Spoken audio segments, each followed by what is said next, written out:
In today's lecture, we are starting with the new chapter, moving average filter. This is the moving average filter is a time domain filter, as we have said in the end of the previous chapter, if you remember. So remember that even though it is called a time domain filter, every filter also it also has some effect in the frequency domain as well. And if it was a frequency domain filter, it would still have some effect in the time domain as well. The idea is that in this case, the time domain, it is called a time domain filter because the important thing that it does in the time domain, not in the frequency domain. The frequency domain characteristics are ignored. In the other kind of filter that we will be discussing in a later lecture, that is the window seam, that one is called a frequency domain filter. In that case, the frequency domain characteristics are important and the time domain characteristics are ignored. So this is the main difference. So now we are starting with this one, the moving average filter. And this is one of the simplest filters, but it is optimal for a very common task. By optimal, we mean that this is the best filter for this particular task, that is reducing random noise while retaining a sharp step response. So remember that a time domain filter is the characteristic, one of the good characteristics is that the step response should be sharp, right? So if you remember, there were two things: sharp rise time. So this one is a fast rise time, and this one is a slow rise time, one that takes a long time to get to a high point, and this one takes a short time. It would have been even better if it was more sharper, like this, like almost vertical. So the more vertical it is, the better its behavior is in the time domain. So the moving average filter, it reduces noise. So the main thing is that the purpose we use it for is noise reduction, but it changes the step response the change is very low. For the other kind of filters, the thing is that those will reduce the noise, but at the same time it will make the step response a bit somewhat like this instead of keeping it like this. So this is why the moving average filter is considered as the best filter for this particular task. So we'll be talking about it later on, why we are saying how it is actually maintaining this kind of ratio, that how much noise it reduces and how much step response is changed. So we'll be talking about that later on. So the next thing that we want to say is that this one is the premier filter for time domain encoded signals. By that we mean that for the time domain case, this is the best filter. Okay. There are other variations of it, and we'll be talking about that in a bit. So also remember that even though this is being called the best time domain filter, it is also the worst frequency domain filter. In the frequency domain, it's every filter has some behavior in the time domain and some behavior in the frequency domain. In this case, the moving average filter performs the best in the time domain, but at the same time, if it were used in the frequency domain, it would have performed the worst. So that is because it has very little ability to separate one band of frequencies from another. Remember that the frequency domain, in the frequency domain filtering case, the main thing that we care about is separating the frequencies, such as using low pass, high pass, band pass, or band reject. Those are examples of frequency domain filters. Okay, so there are some other relatives of the moving average filter. Those are the Gaussian and the Blackman, and the multiple pass moving average. Okay, so we'll be talking about that later on in this chapter. And the difference between them and the moving average filter in terms of performance is that the Gaussian and Blackman and multiple pass moving average filters perform better in the frequency domain. But of course, that means that they will have some kind of reduction in quality in the time domain. So ultimately, moving average filter is the best filter. So this is the basic summary. This is the best filter in time domain, the moving average filter, and the other relatives of it, such as the Gaussian, Blackman, and multiple pass moving average, those are slightly less. They perform slightly bad in terms of time domain, but they have some other benefits that allow them to be used in the frequency domain, and at the expense of increased computation time, of course. So this one is the simplest filter, so implementing this requires the least computation time. The other ones require a bit more time. So we'll be talking about all of them in this chapter. Okay, so the first thing that is implementation by convolution. This moving average filter can be implemented by convolution simply by doing this. Okay, so every value, the main idea is that every value of the filtered signal. So if you can think of the input signal is this, we pass it through a filter and we get an output y. So when we pass it through a filter, what we are actually doing is we are performing convolution with something. And for now, we are not caring about what we are convoluting with. Suppose this is unknown, this impulse response is unknown. We just know that we get an output that will have reduced noise. If this one has noise, this one will have reduced noise. Okay, so what is the relationship between them in terms of the values y and x? So each of the y values will come from a kind of averaging. So just from the name you can understand this is called a moving average filter. The name moving comes from the sliding window that is being moved, and the average filter is because we are averaging a bunch of elements to get each value of the uh, output. So every value of the output comes from an average of some values of the input, and this average, the values that we average against, those values are that window is shifted. So for example, if suppose there are how many 1 0, suppose I'm just writing a bunch of random values 1 0 5 minus 1 2. So how many values are there? 1 0 1 2 3 4 5. So there are 5 values. Suppose I'm making a moving average filter that takes 3 values at a time and averages them. So the first value of y will come from an average of these 3 values. Okay, so the first value of y will come from an average of these 3 values. Then the next value, so this is how the first value will come. Then the next value will come from an average of these 3 values. So notice that I just shifted the window one space to the right, and this is how I'm getting the next 3 elements, and then I'm getting this element, then the next 3. Okay, so I'm getting the next element, then the next 3. Remember that there is no other element after this, so I can consider that there is 0 here. There is always some 0 to the left and some 0 to the right. So this 3 will give me the value here. So in this way, I'll get all the elements of y by taking some average of some values of x. So this window that I defined, this window is based on m. So m is actually the window size. In this case, it is 3, the example that I just showed.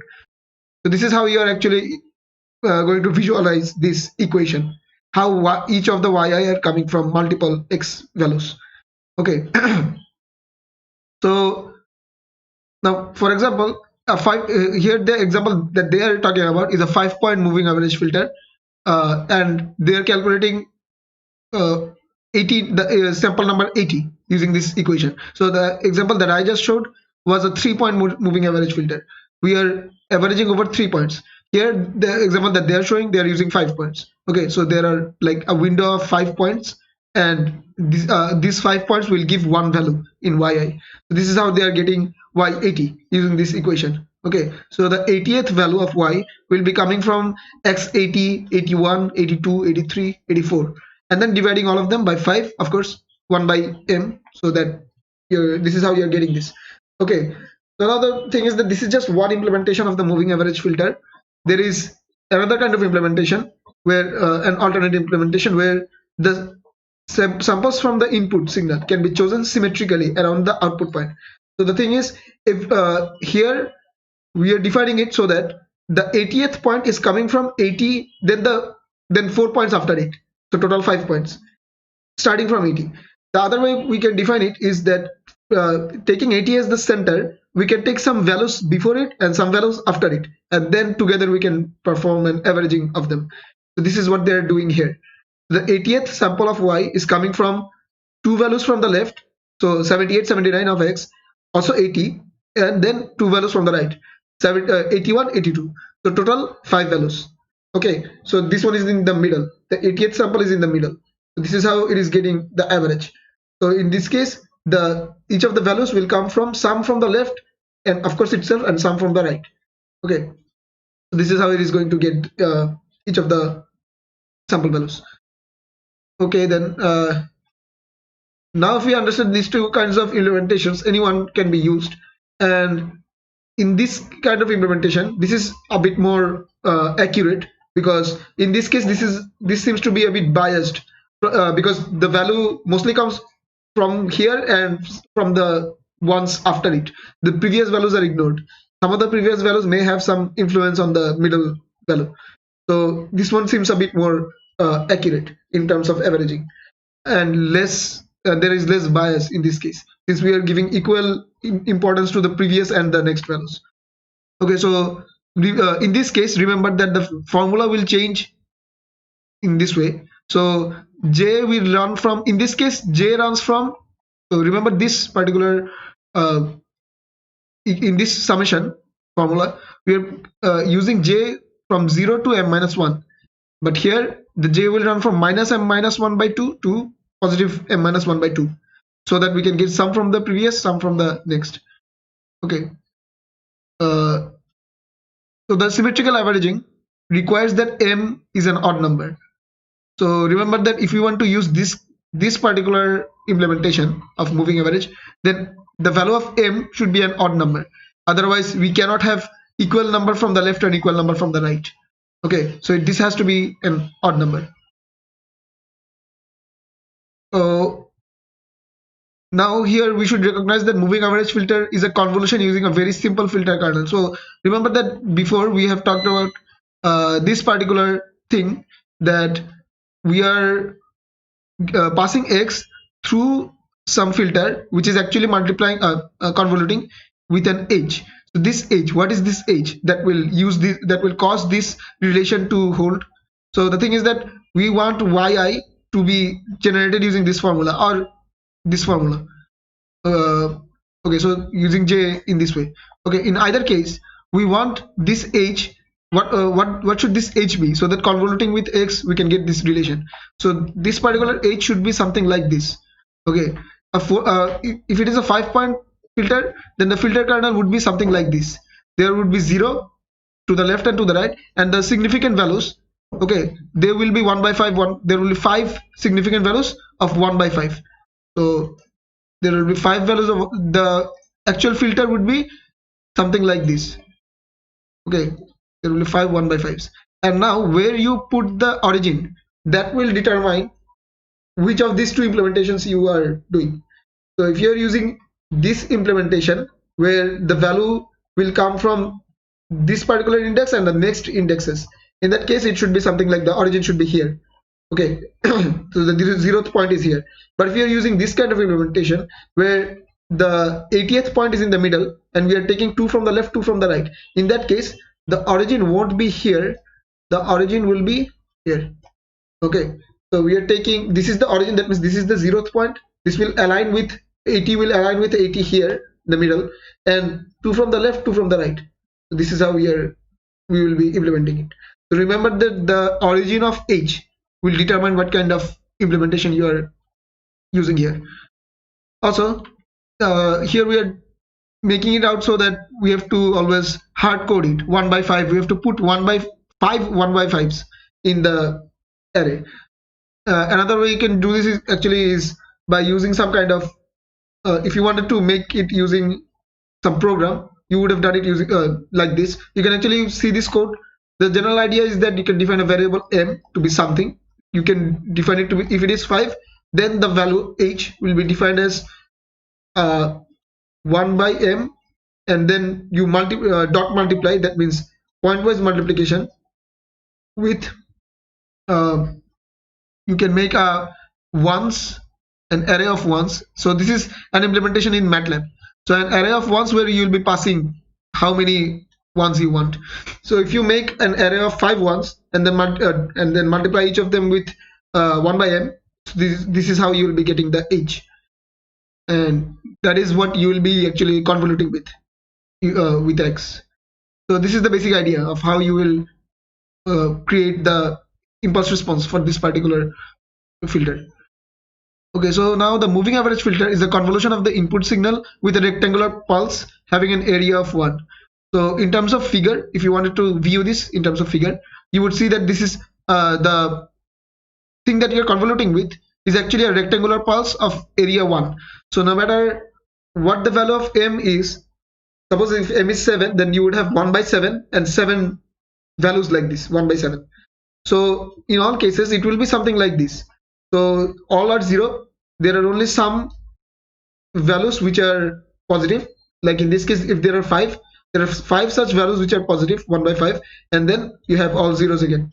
The ultimate idea is that no matter what you give the value of m, the total area will be 1 always. So there are one, if this is this if there are 5 samples, then there are these 5 samples have amplitude of 1 by 5. If there are 7 samples, then the amplitude will be less in that case. Okay, so if there are 3 samples, then the amplitude will be more. Okay, so there are all zeros here, but the amplitude will be more here if it is 1 by 3, only 3 samples, then the amplitude is more. So ultimately the area is 1. Here also the area is 1. If you have even more samples, then their amplitude will be very low, like at this height. All of these amplitudes will be at this height. So if there are 9 samples, they will be like small amplitudes, but there will be 9 such amplitudes. Ultimately, you'll see that the total area will be 1. Okay, so this is the basic idea in terms of figure, what it will look like, the impulse response. So now we can actually, this figure will be useful for our next discussion. So in figure 15.1, we see an example of this moving average filter. So there are three three versions of the signal after performing filtration. So the first signal, this is the original signal, which has a lot of random noise. Passing it through a 11-point moving average filter, we get something like this. Passing it through a 51-point moving average filter, we get something like this. So as you can see, taking a larger number of points in the moving average filter causes the noise to become reduced further. So the more number of points you take, the more filtration effect you will get, the more noise reduction you'll get. So this is what is actually said here. The signal in A is a pulse buried in random noise. Okay, in B and C we see the smoothing action of the moving average filter, and it decreases the amplitude of the random noise, which is a good characteristics. But also there is a bad characteristics here. It reduces the sharpness of the edge, which is bad. So as you can see here, this edge was sharp. Also this edge was sharp in these two places in the original signal. So when we passed it through an 11-point moving average filter, the edge was still a bit sharp. It remained a bit it became a bit slanted, but still the sharpness was not that much reduced. But when we passed through a very high point moving average filter, the sharpness got reduced a lot. It became even more slanted. So this is what we want to avoid. The thing is, we want to have reduction of noise, but we also want to keep the sharpness. So there is a trade-off between the number of points you can have. If you increase the number of points, this is the thing that we'll get. You'll get reduced noise, but you'll also reduce the sharpness. You do not want to reduce the sharpness. So there is an optimal point. You have to choose all the time.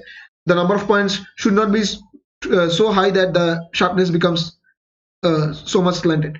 Okay, so there is some optimal point up to which you can use moving average filter. So in spite of all of this, from all the linear possible linear filters that could be used, the moving average filter actually produces the lowest noise for a given edge sharpness. So even though it seems that it has reduced the edge sharpness by a lot, but still this is the best you can get. Actually, if you want to reduce the noise by such an extent, your sharpness will be reduced up to this, and this is the best ratio you can get if you use moving average. So this is the best one in this case out of all the linear filters. And the actual factor we can see here, the amount of noise reduction is equal to the square root of the number of points in the average. So the number of points, that means in this case 51, square root of 51, that is the factor by which we have reduced the noise here. If we use an 11-point moving average filter, then square root of 11, that is the factor by which we have reduced the noise from here to here. Okay.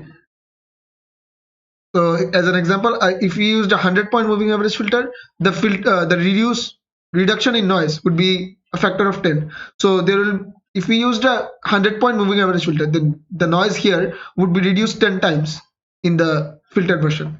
So this is the rough idea here. Okay, now we come to the frequency response of this moving average filter. Remember that the moving average filter is a time domain filter. So the main thing that matters is the step response, right? In case of all time domain filters, we mainly want to tune the step response, the three characteristics of the step response, such as the rise time, then the ripple, okay, and the other thing was the linearity of phase. Those three things we want to tune. And the frequency response we do not care about much. But still, why are we talking about the frequency response of this filter? So that will become clear from this section.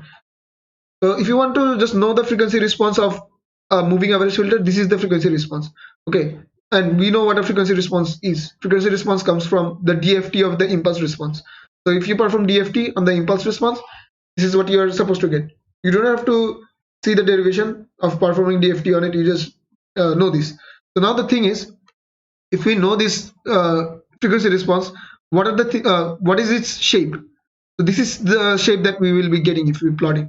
And the characteristics of the frequency response we will get, if you remember, there were some characteristics like roll off, stop band attenuation, and the other thing was what was the other thing? Okay, we can actually go to the previous chapter and see, but all of this discussion will come here, so we will see eventually anyway. So roll off is one of the important frequency domain characteristics parameter. The other is stop band attenuation. So among these, we will see that if we use the frequency response of like as this one that we are seeing here, and if we plot it, we'll see that its roll off is very slow and its stop band attenuation is ghastly. And this is obviously, this means that since these two parameters are very bad, so that is why the moving average filter performs bad in the frequency domain. Remember that we have already said that it is the best time domain filter but the worst frequency domain filter. That is because these two parameters in the frequency domain are very bad for this filter. Okay, so here we have also marked out this part, that good performance in time domain results in poor performance in the frequency domain and vice versa. So since the moving average filter is an exceptionally good smoothing filter, so it is a good smoothing filter. That means its action is good in the time domain. Okay, but it is an exceptionally bad low pass filter. So in the frequency domain, its action is very bad. As you can see, if you use a 3-point moving average filter, that means if m, the value of m is 3 here, and then you plot this, you would get this curve. And see that its roll off is very slow and its stop band attenuation is very bad. How do you know that the stop band attenuation is bad? Stop band attenuation means that how long it takes to become stable zero. Okay, so how long it takes to become actually zero. So it does not become zero, it actually bounces and becomes zero at some point. So how long it takes? If it takes a short time to get to zero, then that means the stop band attenuation is good. But if it bounces a lot and almost never gets to zero, then its stop band attenuation is bad. And this is, as you can see here, its stop band attenuation is very bad. It never actually reaches stable zero. It comes from 1, gradually gets close to 0, but again after some particular frequency it again starts increasing. Also, if you use a 11 point, so this is the 11.1, the dotted one. So this is the 11.1. In this case, you will see that it is a bit better in terms of the roll off. It is faster, and the stop band attenuation seems to be a bit better, but still it never reaches 0. Also, in this case, for the 31 point, this one that you are seeing here, this one also has a better stop band attenuation, but still it never reaches 0. So the number of points you will need for a moving average filter for it to become a good frequency domain filter will be a lot. You'll need a lot of points for it to behave better in the frequency domain. Okay, so this is just for you to know now that moving average filter is a very bad filter in the frequency domain. And this is the reason why we use the relatives of the moving average filter most of the time, because the relatives of the moving average filter perform better in the frequency domain than they do in the time domain. Okay, so in a perfect world, we would only have to deal with time domain or frequency domain encoded signal. So the main motivation is that we have to deal with either of these two. Most of the time what we do is we either focus on the time domain or we focus on the frequency domain encoded information, but never a mixture of the two in the same signal. So this is the main reason why we need the relatives of the moving average filter. Okay, because in most real practical scenarios, it's not like we only want to focus on the time domain, or we only want to focus on the frequency domain, because in most practical scenarios we have a mixture of the two in the same signal. We need time domain characteristics, also we need the frequency domain characteristics. Okay, so some examples are actually given here. You can read through them if you want. For example, a television signal falls into this category. Television has some good features that we want to extract in the time domain, such as the video information. In each second there are some images, some frames that we want. Also, and this information is in the time domain. Remember that the video information, that means each of the these frames are present in the time domain. At each microsecond we have some frame, right? And those are the ones that we want. So this shape information corresponds to the patterns of brightness. Okay, so these patterns of brightness in the image, they will be in the time domain. However, during transmission, the video signal is treated according to its frequency composition.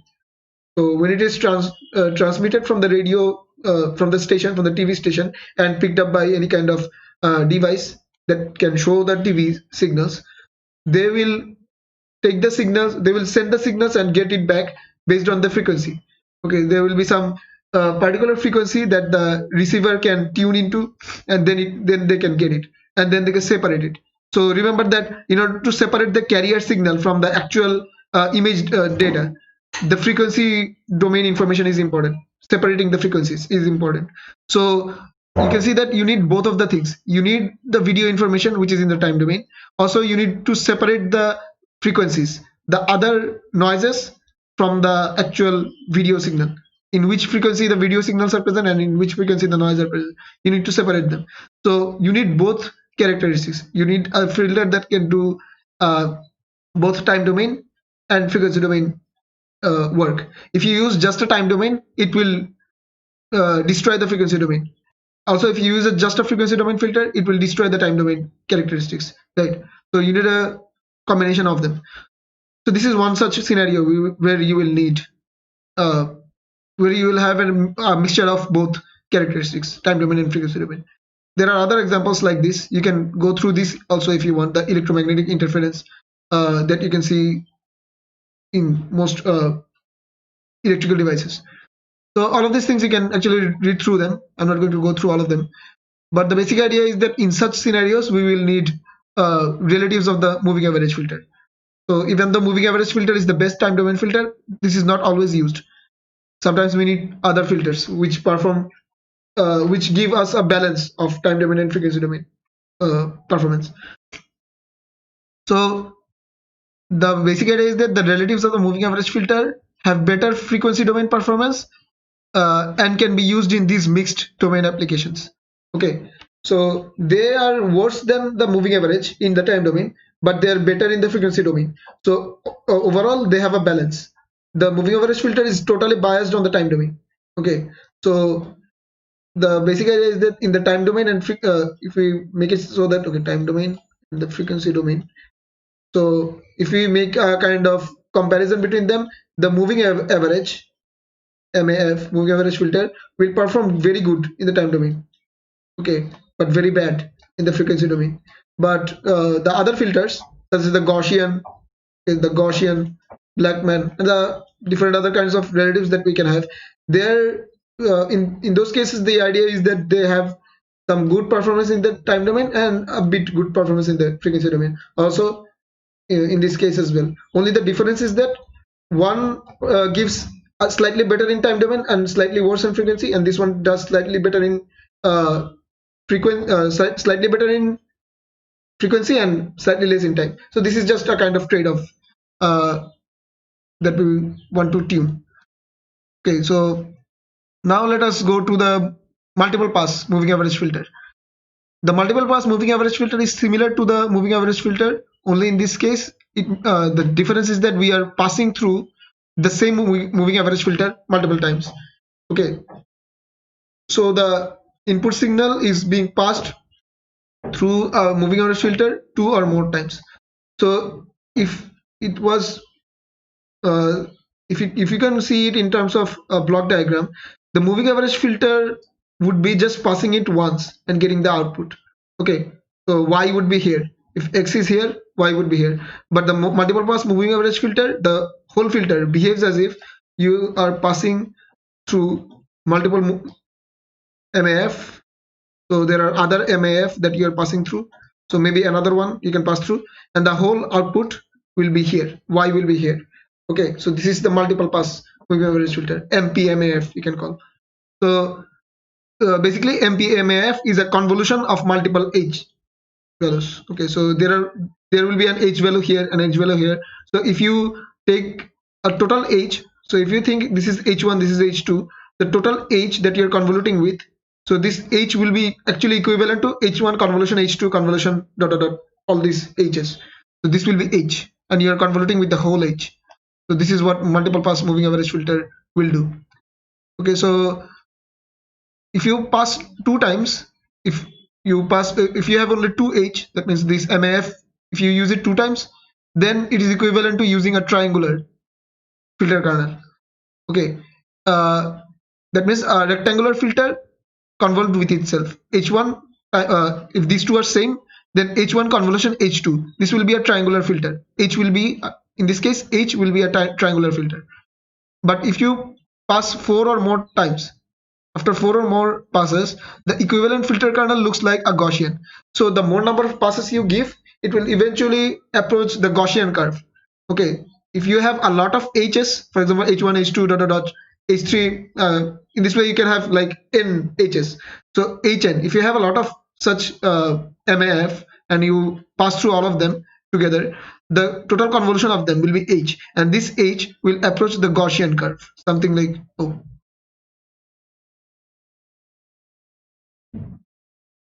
something, this H will be something like this. Okay, the Gaussian curve.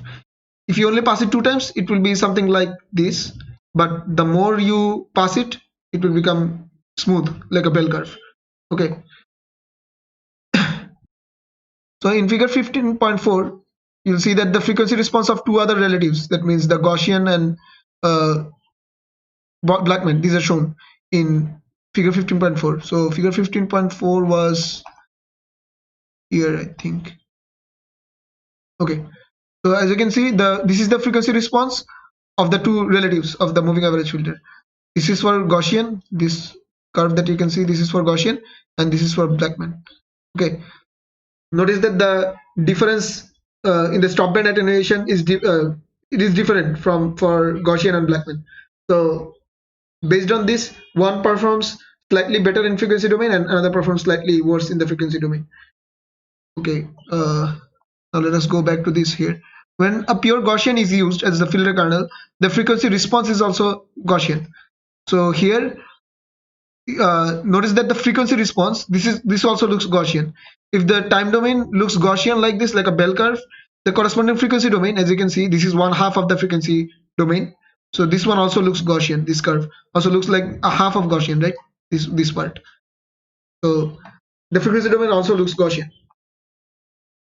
And the second frequency response corresponds to the Blackman window.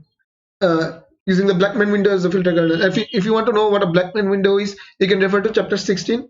In chapter 16, equation 16.2 and figure 16.2, you'll see what a Blackman window is. So the equation was a cos curve. There was a cos function with some parameters. So based on that, if you plot it, you'll see that you'll see what a Blackman window looks like. Okay, so this is similar to a Gaussian window, a Gaussian curve, but not exactly a Gaussian curve. So you can check it out if you want. So how are these relatives of the moving average filter better than the moving average filter itself? So there are three ways that they are better. And remember that moving average filter is still better than all of them in the time domain. But when you consider a mixture of time domain and frequency domain, then these three things become better. So and they become better in three ways. So this is what we are mainly going to talk about now. The first and most important is that these filters have better stop band attenuation. Okay, so if you remember the stop band attenuation, that means how long it takes to reach zero. In case of moving average filter, it takes very long, like almost infinity time to reach zero, or it almost never reaches zero. You need a lot of points in order to get it to become a stable zero. But in this case, in case of the Gaussian and Blackman window, you can see that they have a better stop band attenuation. They seem to be reaching zero a bit faster than the moving average filter. So that is why their performance is better in the frequency domain also. Now the second thing is that the filter kernels taper to a smaller amplitude near the end. Okay, recall that each point in the output signal is a weighted sum of a group of samples from the input. So if you remember, the equation for the moving average filter is that each value I, so 80, was obtained by taking 78, 79, 80, 81, 82. So we were taking an average of a bunch of values, right? So each point in the output is a weighted sum of a group of samples from the input.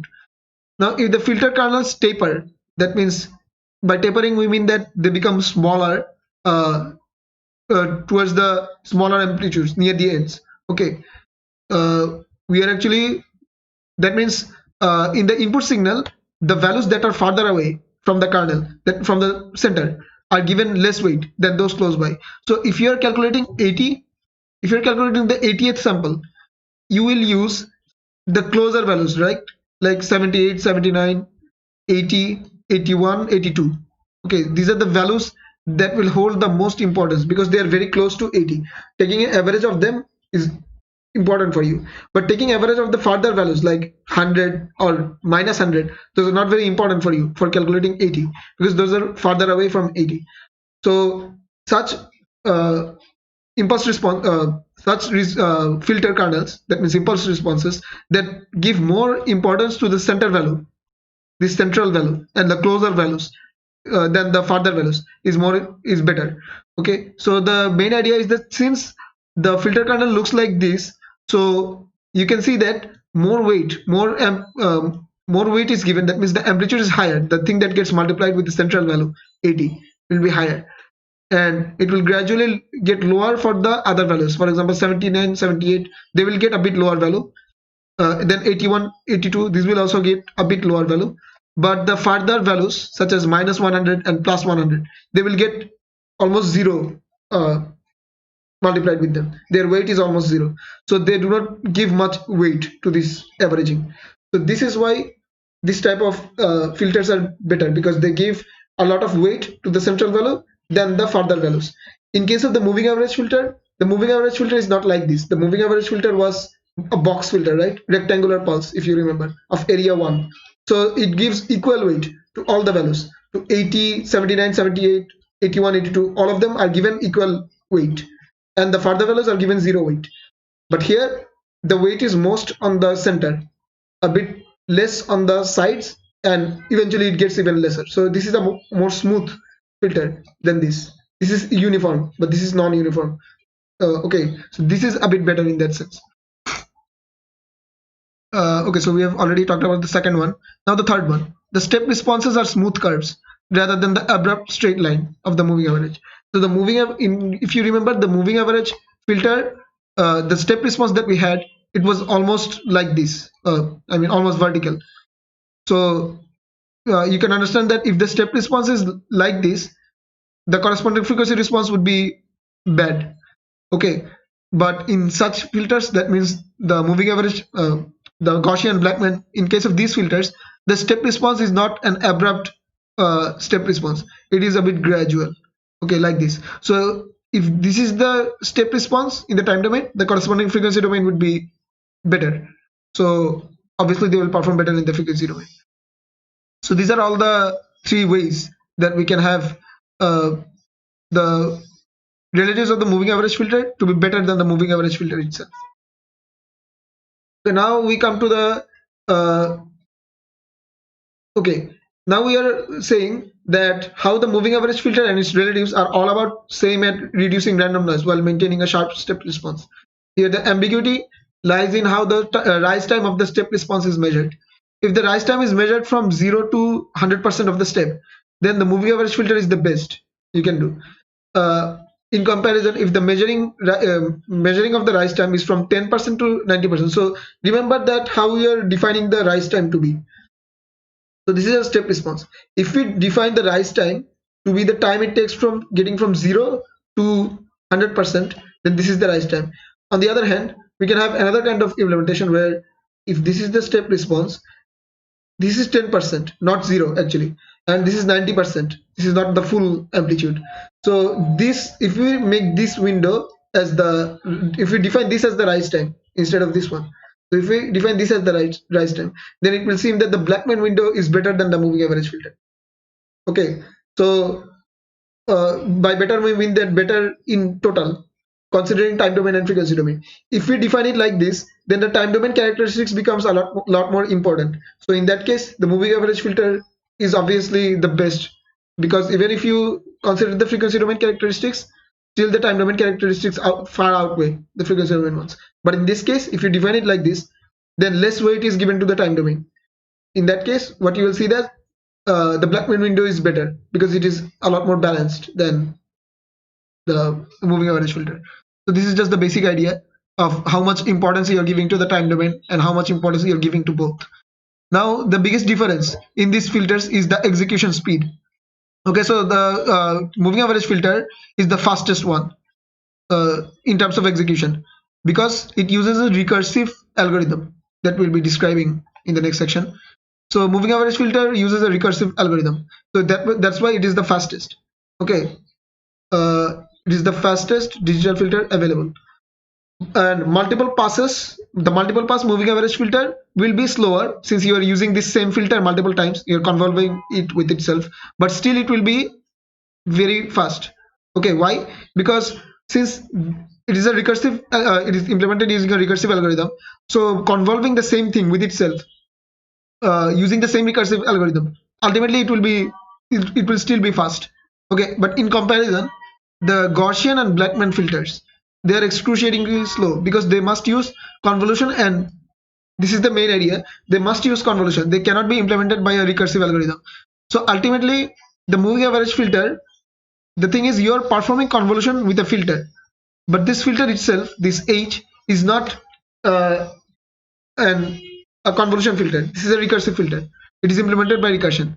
Okay, but here in case of Gaussian and Blackman, the implementation must be done using convolution. And in case of Gaussian and Blackman, their inherent formula, if you see, in case of Gaussian there is E minus something, an expression, and also for Blackman there is a cos something, cos then some parameter. So if you want to implement these filters using convolution, you see that you'll have to perform a lot of trigonometric functions, and also here you'll have to perform a lot of exponential functions. You'll have to call them a lot of times, and there is no way to perform any kind of recursive algorithm on them. So that is why they will take a lot of time. But the moving average filter, that one won't take a lot of time, because as you will see in the next section, that we can use the dynamic programming approach to make it a lot faster. Okay, which cannot be done in case of these two. In case of Gaussian or Blackman, this dynamic programming approach cannot be followed, but here it can be followed for moving average filters. So that is what we will see in this section. Okay, now suppose you are implementing a moving average filter using the recursive implementation. So now we are talking about the recursive implementation, how you will implement the moving average filter in a recursive fashion. So if you are using a filter of 7-point moving average filter, okay, 7 point. So basically value of m is 7. This is the value of m. So if you want to define a filter like this, in that case, notice how the output will be generated. Y50 will be generated in this way. Okay, so here we are using the symmetric version. It is in the middle. X50 is in the middle. We are taking some from the left, some from the right. 3 from the left, 3 from the right. Notice the marked portion of this Y50. These are the values that we will be needing in Y50. Also X47 is also needed, but also in Y51, notice that these same values are again used. The values that I have marked here, these same values are used again from Y48 to Y53, from X48 to X53. These same values are used. So remember that in case of such scenarios, for dynamic programming problems, we had two things. If we have some overlapping, some optimal substructure, if you have an optimal substructure and optimal substructure and overlapping subproblems, so the thing that actually falls under this category is because it has these characteristics. It has optimal substructure, and of course it has overlapping subproblems, and this one is easily visible. Why? Because as you can see, for calculating Y51, you are using some values that were also useful in Y50. these values were already calculated in y50. So why do we need to recalculate them again for getting y51? We do not actually need them. If you can see the relationship between them, you can see that every next value can be obtained from the calculation you did in the previous value. If you store the calculation, by storing we mean that we use the recursive implementation. We call them recursively. That means in the next call, the previous values will be there. So if we use it like this, then we'll see that we won't have to calculate a lot of things. The previous values will always give us some advantage in the next value. So the actual, if you want to perform a kind of relationship among them, you'll see that this is the relationship that you will get. Y51 comes from Y50, that means the previous Y. This whole part is actually already calculated before. So we are using this whole part here, plus X54 because this is new. So X54, okay, and then minus X47. This was included in Y50, but this is not needed in Y51. Notice that here there is no X47. But if we use X50, then this will automatically come. So we need to exclude it. So we are excluding it. Okay, so this is excluded since this is present here but should not be present here. So this is excluded, and this is new. So this is taken, and this part is common. So we take it. So this is the general formula for calculating every next point from the previous point. Okay, and okay, now this is not the general formula. This is the specific case for 51. If you want the general formula for any I, this is the general formula. For any I, it will be like this. You can use the previous I, yi minus 1, the previous output, plus xi plus p minus xi minus q. So this is xi plus p, this is xi minus q, and here p and q should have to be defined like this: m minus 1 by 2, and q should be p plus 1. If you plug these values in, you'll see that this is the exact same value here that you will get. Okay, so this is the general formula that we should remember. So now one thing we need to be aware is that we can implement moving average filter in as a typical recursive filter, but this is different from a typical recursive filter. Even though we are implementing this as using recursion, still this is different from a typical recursive filter. Now the thing is, if you remember, a recursive filter was defined as something that would have infinite impulse response, IIR. That means its corresponding impulse response would be infinite, composed of sinusoids and exponentials.